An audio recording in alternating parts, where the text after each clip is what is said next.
Did you know that 79% of travelers decide on a hotel in under 2 minutes just by reading online reviews? That's right. Most people don't read every word. They skim and scan to get the essential into info fast. So today we are going to teach you exactly how to do that like a pro. Let's get started. This is Johnny. I'm Johnny, and estoy aquí con mi amigo Matthew. Matthew, how are Hey you? Johnny, how you doing? Fine. You're listening to the Trainlang podcast, your place to learn English. Get your free class with the link that's in the description to visit trainlang.com, and so you can learn English with the best online school. Exactly. And skimming helps you get the general idea quickly, whereas scanning is for finding specific details. And by the end of the episode, you'll know how to read reviews, emails, articles, and even exam texts much faster. That's right. So let us go to our fictional dialogue, Matthew. Okay. Let's see the setting. We are planning maybe a trip with our wives or friends in a weekend, and we will check the hotels and online restaurants. So let's start. Let's Wow, go. look, Matthew, at this hotel, 4.8 stars. That sounds perfect. Hey, hold on. Let's skim the reviews first. Skimming is about getting the general overview. We don't have to read every word. We want the main idea before we dive into the details. Skim. Well, that sounds too fast. How do we do it? Easy. First, look at the title and any headings. They usually tell you what the review is about. Then, check visuals, bold or italic words. They often highlight important points. All right, I think I get it. So this review says, lovely hotel, but breakfast could be better. Well, that already tells me the overall vibe, mostly positive, but breakfast might be an issue. Exactly, Johnny. Now, that's skimming. Now, scanning, we look for specific info like, I don't know, maybe the check in times, the Wi Fi availability, or the price. Hmm. So I just search for keywords like breakfast or numbers like 7 to 10 a.m.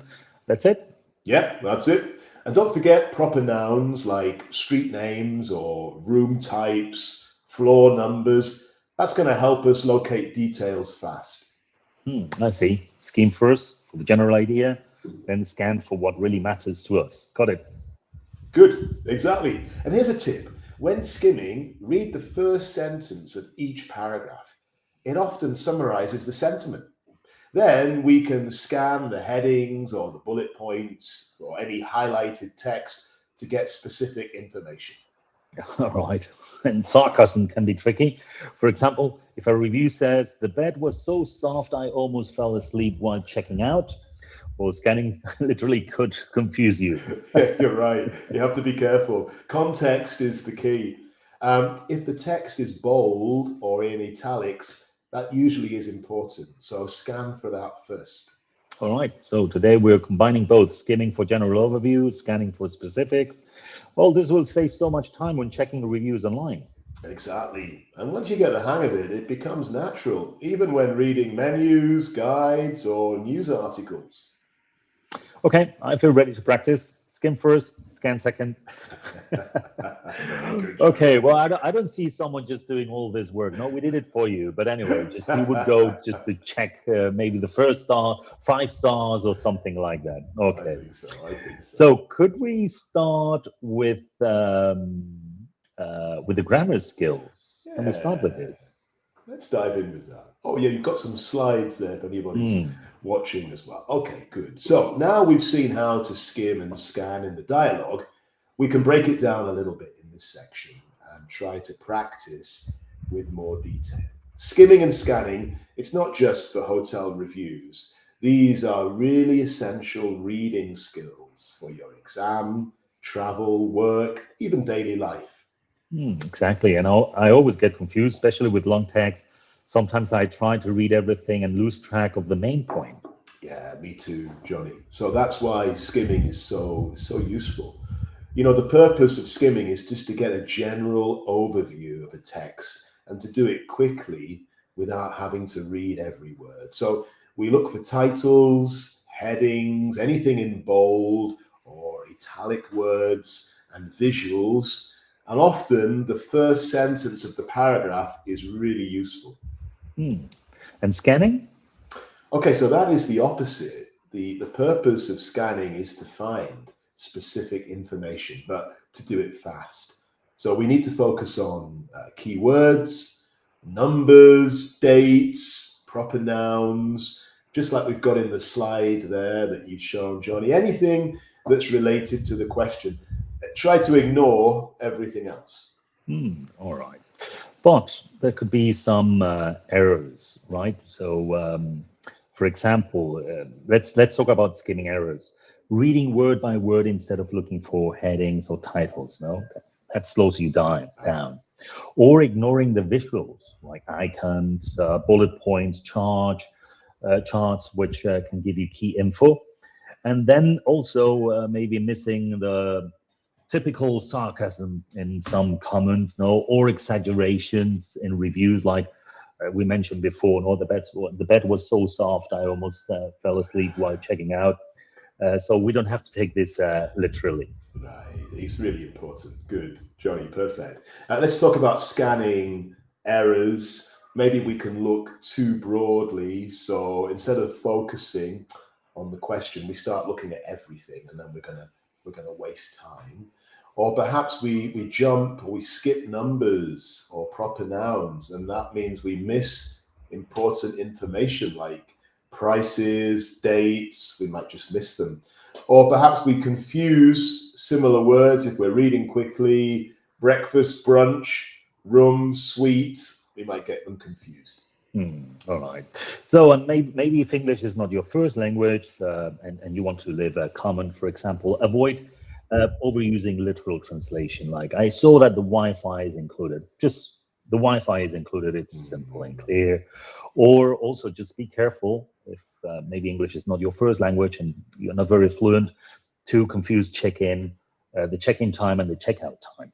When scanning, that's vital. An Okay? important mistake. Yeah.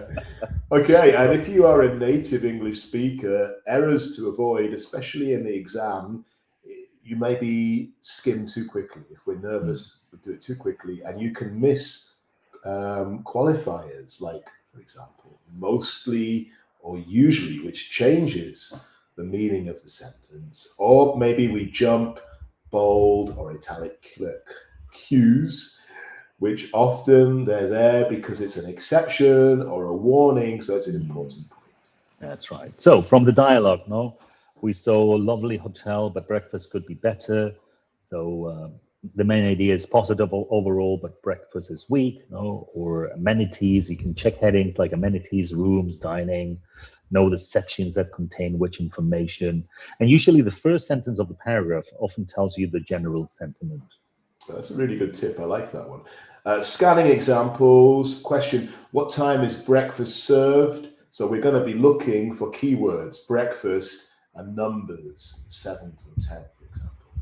Question: how many beds are in the room? We scan again for numbers. We're looking 2, 1, 3, or maybe words like king size. If the question is Wi-Fi included, well, then we'll be scanning for the exact phrase Wi-Fi. What floor is the pool on? Well, the word we scan for is pool and looking for a number. That's right.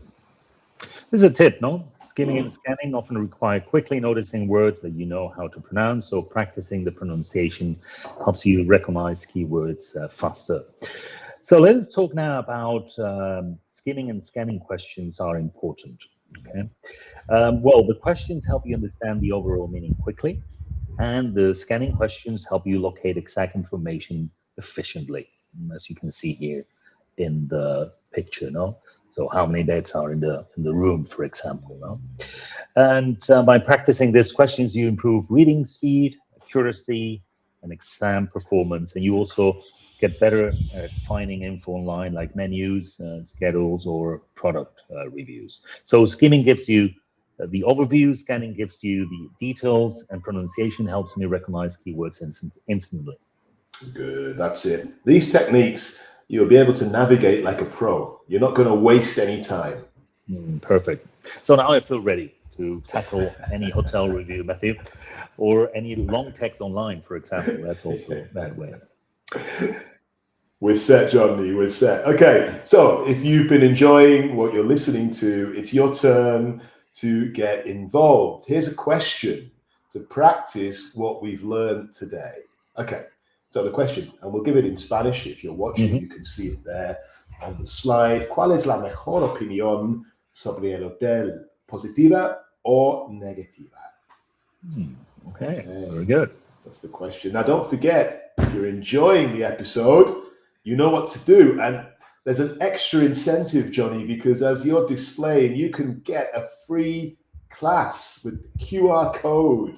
So don't miss an opportunity. Visit the website, trainlang.com, and you're guaranteed to improve your English. That's right. So, well, let's continue, Matthew. Then, just with more techniques, let's go to some travel reviews and tools that I know that our listeners use them very often, or they might be familiar with them. So, what do you do when you plan a trip, Matthew? Okay. So when we plan a trip, I think all of us read reviews. It's really important to do that. Helps us to know what's good and what to avoid. Yeah, but there are many websites, and sometimes you get lost. So, which ones do people actually use? I think the ones that I've used, Johnny, and I think probably the majority of people, are TripAdvisor. It's really good. Google reviews, and there's, I got to be honest, this one I didn't know, Yelp. Also good. Yeah. Well, you got there many things, no? And why are these useful, Matthew? Yeah, because you got opportunities here to skim and scan. Sorry. You can skim to get a general impression. So maybe you look at the stars, the ratings, you read the summary, and you can scan for specific information like prices, hours, or amenities. That makes sense. So TripAdvisor, I think everybody knows this one, is great for hotels and attractions. Google reviews is everywhere. And Yelp is more focused on restaurants, right?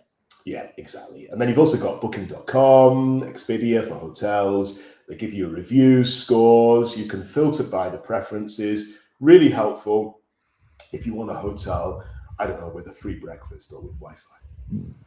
And what about social media? So I suppose Instagram, YouTube, TikTok, these are all huge. You can see people's experiences, watch videos, get tips. And when you see it in a video, you get a real feel, a real sense of the atmosphere, more than maybe reading a description. So it's not just about numbers or stars, but seeing the place in action. Exactly. And then you've got travel blogs and forums, Lonely Planet, Reddit's travel I love Lonely threads. Planet. I love yeah, that one. That's your... There we go. Yeah. So I see. So skimming helps with a quick overview, like do I want to go there? And scanning helps with the details. What train do I take? What's the price, etc. Yeah, exactly, Johnny. Let's look at an example. Okay, so I will open the TripAdvisor. Look, for example, this hotel has 4.5 stars. Skimming tells me the overall impression is good. Now scanning tells me checking time, breakfast hours, and even the floor the pool is on. Exactly. And another tool people often forget is Google Maps, because it shows you the location, nearby attractions, and aggregated reviews. So it's really helpful for planning each day. Good. So the key is start broad with skimming to see if it's worth your time, then scan for details to plan properly. Yeah, and compare reviews on different platforms. Sometimes what people say on Instagram is different to what you'll find on TripAdvisor, maybe due to the kind of person who is posting. That's why. That makes sense. And now I understand why some people spend hours just reading reviews before booking. Yes. Using these tools smartly can really save you money, time, and frustration. And even using skimming and scanning strategies really helps here as well. Perfect. So we will try this on next time, no? Just for a weekend trip idea. Sounds good, Johnny. Remember, the tools are helpful, but at the end of the day, it's your judgment that matters too. So we have to combine all of these things. Very good. Fantastic. So, you asked the question at the beginning in Spanish. It was, ¿cuál es la mejor manera, cuál es la mejor opinión sobre el hotel, ¿no? Positiva o negativa?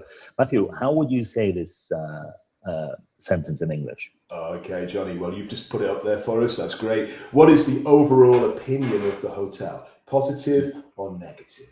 Very good. Excellent. Yeah.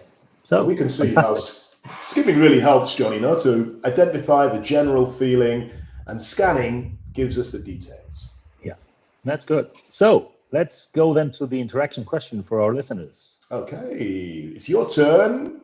Make a sentence using skimming or scanning. Describe a place, a product, or a restaurant you recently researched online. And if you're watching this on YouTube, well, drop in comments and tell us, how do you usually skim or scan online information? So if you're listening right now, just leave us a comment there. Hey, good stuff. Now, Johnny, in the next episode, we're going to learn how to use like and as to compare things in English. All right. And remember, you can always practice skimming and scanning at home. Read reviews, articles, even for exams and things like this, or articles you have to make an essay or whatever, and try these techniques that we just shared with you.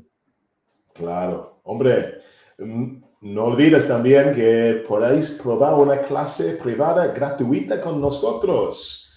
Te garantizamos que tenemos los mejores profesores y la mejor plataforma de e-learning, porque somos la mejor academy online de idiomas. Es que nos lo creemos, Matthew, nos lo creemos porque sabemos que somos. Es cierto, es cierto. Oh, wow, muy bien, Johnny. Pues mira, ¿qué más podemos decir? Pues nada, mira, que lo dice ahí, ¿no? Si quieres saber qué necesitas para avanzar más rápido, pues escanea el QR y escríbenos por WhatsApp, para que analicemos tu caso de forma especializada.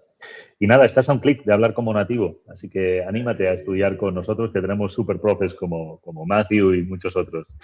Bueno, amigo Matthew, ha sido un placer, ¿eh? Igualmente, Johnny, muchas gracias.